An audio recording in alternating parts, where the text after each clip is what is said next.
Hello everyone, welcome back to my channel. ಇವತ್ತಿನ recipe ಏನಂದರೆ ಹೆಲ್ದಿಯಾಗಿರೋ, ಡಿಲಿಸಿಯಸ್ ಆಗಿರೋ, ರುಚಿಕರವಾಗಿರೋ ಅವಲಕ್ಕಿನ ಯಾವ ಥರ ಮಾಡೋದು ಅಂತ ನೋಡ್ಕೊಬರೋಣ ಬನ್ನಿ. ನಾನು ಫಸ್ಟಿಗೆ ಒಂದು ಲೋಟದಷ್ಟು ಅವಲಕ್ಕಿನ ಕ್ಲೀನ್ ಮಾಡಿ ಇಟ್ಕೊಂಡಿದ್ದೀನಿ. ನಾರ್ಮಲ್ ಅವಲಕ್ಕಿನೇ ತೊಗೊಂಡಿದ್ದೀನಿ ನಾನು. ಯಾವಾಗಲೂ ಅವಲಕ್ಕಿ ಮಾಡ್ತೀವಲ್ಲ ಅದೇ ಅವಲಕ್ಕಿನ. ಇದನ್ನು ಚೆನ್ನಾಗಿ ತೊಳೆದು ಒಂದು 10 ನಿಮಿಷ ಆಗುವಷ್ಟು ಇಡಬೇಕು. ನೀರಲ್ಲೇ ನೆನೆ ಹಾಕೋದು ಬೇಡ. ಆಮೇಲೆ ಇವಾಗ ಒಂದು ಬಾಣಲಿ ತೊಗೊಂಡು ಸ್ವಲ್ಪ ಎಣ್ಣೆ ಹಾಕ್ಕೊಂಡು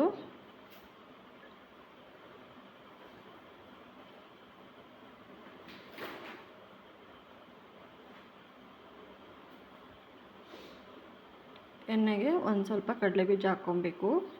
ಕಡಲೆಬೀಜ ಸ್ವಲ್ಪ ಕ್ರಿಸ್ಪಿ ಆಗಿರೋವರೆಗೂ ಹುರ್ಕೊಳ್ಳಿ. ಪ್ಲೀಸ್ ಎಲ್ಲರೂ ನನ್ನ ಚಾನಲ್ ಸಬ್ಸ್ಕ್ರೈಬ್ ಮಾಡ್ಕೊಳ್ಳಿ. ಹಾಗೆ ಲೈಕ್, ಶೇರ್, ಕಮೆಂಟ್ ಮಾಡಿ. ಪಕ್ಕದಲ್ಲಿರೋ ಬೆಲ್ ಐಕಾನ್ನ ಕ್ಲಿಕ್ ಮಾಡಿ. ನಾನು ಯಾವುದೇ ವಿಡಿಯೋ ಅಪ್ಲೋಡ್ ಮಾಡಿದ್ರು ನಿಮಗೆ ನೋಟಿಫಿಕೇಷನ್ ಬರುತ್ತೆ. 1-2 ನಿಮಿಷ ಫ್ರೈ ಮಾಡ್ಕೊಳ್ಳಿ ಮೀಡಿಯಮ್ ಫ್ಲೇಮ್ನಲ್ಲಿ ಕಡಲೆ ಬೀಜನ. ನೋಡಿ ಇವಾಗೆಲ್ಲ ಕ್ರಿಸ್ಪಿ ಆಗಿದೆ.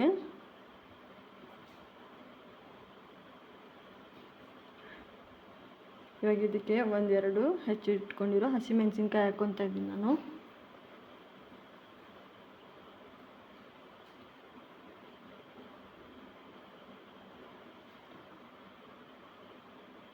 ಒಂದು ಸ್ವಲ್ಪ ಕರಿಬೇವಿನ ಸೊಪ್ಪು ಹಾಕ್ಕೋಬೇಕು.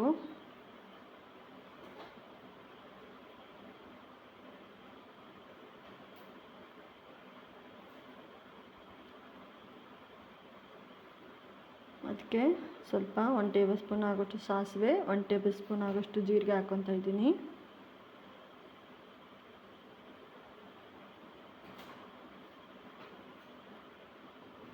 ಇವಾಗ ಇದೆಲ್ಲ ಚೆನ್ನಾಗಿ ಮಿಕ್ಸ್ ಮಾಡಿಕೊಂಡು ಸಾಸಿವೆ ಜೀರಿಗೆ ಚಟಪಟ ಅಂತ ಸಿಡಿಬೇಕು. ಇದಕ್ಕೆ ಒಂದು ಹೆಚ್ಚಿಟ್ಕೊಂಡಿರೋ 1 ಕಪ್ ಆಗೋಷ್ಟು ಕ್ಯಾರೆಟ್ ಹಾಕ್ಕೊತಾ ಇದ್ದೀನಿ. ಸಣ್ಣಗೆ ಕಟ್ ಮಾಡ್ಕೋಬೇಕು ಕ್ಯಾರೆಟ್ನ, ದಪ್ಪ ಕಟ್ ಮಾಡಬೇಡಿ.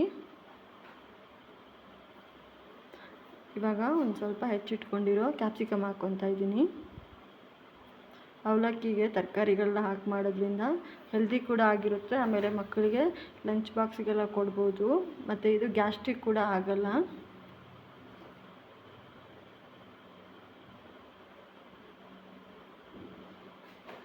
ಇದನ್ನು 1-2 ನಿಮಿಷ ಎಣ್ಣೆಯಲ್ಲಿ ಫ್ರೈ ಮಾಡ್ಕೊಳ್ಳಿ. ತರಕಾರಿಗಳನ್ನು ಹಸಿ ವಾಸನೆ ಹೋಗಲಿ.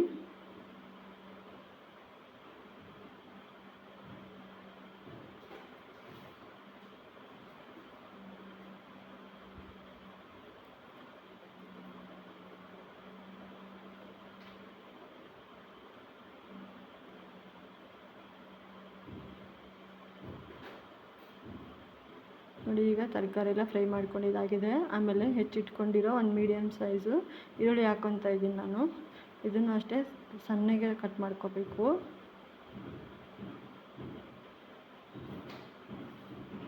ಈಗ ಈರುಳ್ಳಿ ಗೋಲ್ಡನ್ ಬ್ರೌನ್ ಕಲರ್ ಬರೋವರೆಗೂ ಚೆನ್ನಾಗಿ ಹುರ್ಕೋಬೇಕು ಈರುಳ್ಳಿನ.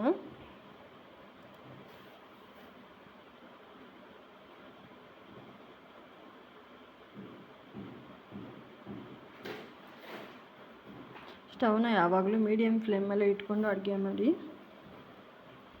ಇವಾಗ ಒಂದು ಅರ್ಧ ಚಮಚ ಆಗುವಷ್ಟು ಅರಿಶಿನ ಪುಡಿ ಹಾಕ್ಕೊತಾ ಇದ್ದೀನಿ ನಾನು. ಅರಿಶಿನ ಪುಡಿ ಹಾಕ್ಕೊಂಡು ಮಿಕ್ಸ್ ಮಾಡಿಕೊಂಡು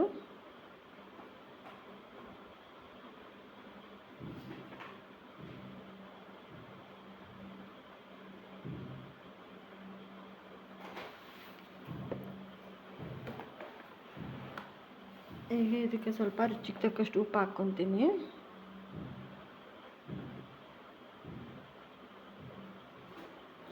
ಉಪ್ಪು ಹಾಕ್ಕೊಂಡು ಚೆನ್ನಾಗಿ ಮಿಕ್ಸ್ ಮಾಡಿಕೊಂಡು ಆಮೇಲೆ ಒಂದು ತಟ್ಟೆ ಮುಚ್ಚಬೇಕು. ತರಕಾರಿ 1-2 ನಿಮಿಷ ಎಲ್ಲ ಬೇಯಲಿ. ನೋಡಿ ಇವಾಗ ಒಂದು ತಟ್ಟೆ ಮುಚ್ಕೊಂಡಿದ್ದೀನಿ ನಾನು. ಈಗ 1-2 ನಿಮಿಷ ಬಿಡೋಣ. ನೋಡಿ ತರಕಾರಿ ಎಲ್ಲ ಬೇಯ್ದಿದೆ. ತರಕಾರಿ ಎಲ್ಲ ಬೆಂದಾದಮೇಲೆ ಸ್ವಲ್ಪ ನಿಂಬೆಹಣ್ಣು ರಸ ಹಾಕ್ಕೊತಾ ಇದ್ದೀನಿ.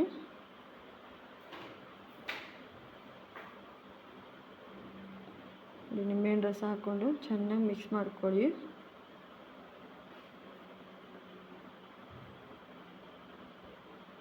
ಮಿಕ್ಸ್ ಮಾಡ್ಕೊಂಡಿದ್ದಾದಮೇಲೆ ಇದಕ್ಕೆ ಅವಲಕ್ಕಿ ಹಾಕ್ಕೊಳ್ಳೋಣ. ಕೊತ್ತಂಬರಿ ಸೊಪ್ಪು ಹಾಕ್ಕೋಬೇಕು. ಫೈನಲಾಗಿ ಕೊತ್ತಂಬರಿ ಸೊಪ್ಪು ಹಾಕ್ಕೊಂಡು ಚೆನ್ನಾಗಿ ಮಿಕ್ಸ್ ಮಾಡಿಕೊಂಡು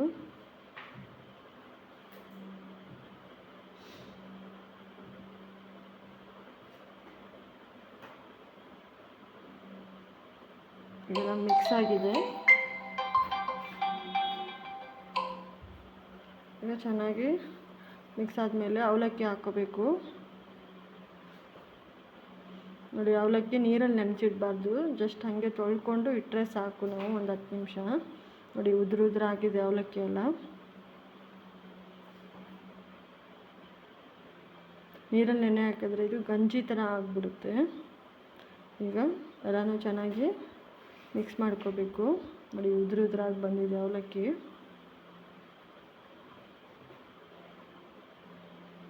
ಈ ಥರ ತರಕಾರಿಗಳೆಲ್ಲ ಹಾಕ್ಕೊಂಡು ಮಾಡಿದ್ರೆ ಹೆಲ್ದಿಯಾಗೂ ಇರುತ್ತೆ. ಮತ್ತು ಅವಲಕ್ಕಿ ತಿನ್ನಲ್ಲ ಅನ್ನೋರು ಕೂಡ ಇಷ್ಟಪಟ್ಟು ತಿಂತಾರೆ. ಇವಾಗ ಅವಲಕ್ಕಿ ರೆಡಿಯಾಗಿದೆ, ಹೆಲ್ದಿಯಾಗಿರೋ ಅವಲಕ್ಕಿ. ಎಲ್ಲರೂ ಒಂದ್ಸ್ ಟ್ರೈ ಮಾಡಿ. ಪ್ಲೀಸ್ ನನ್ನ ಚಾನಲ್ನ ಸಬ್ಸ್ಕ್ರೈಬ್ ಮಾಡ್ಕೊಳ್ಳಿ, ಲೈಕ್, ಶೇರ್ ಹಾಗೂ ಕಮೆಂಟ್ ಮಾಡಿ. Thank you for watching every one.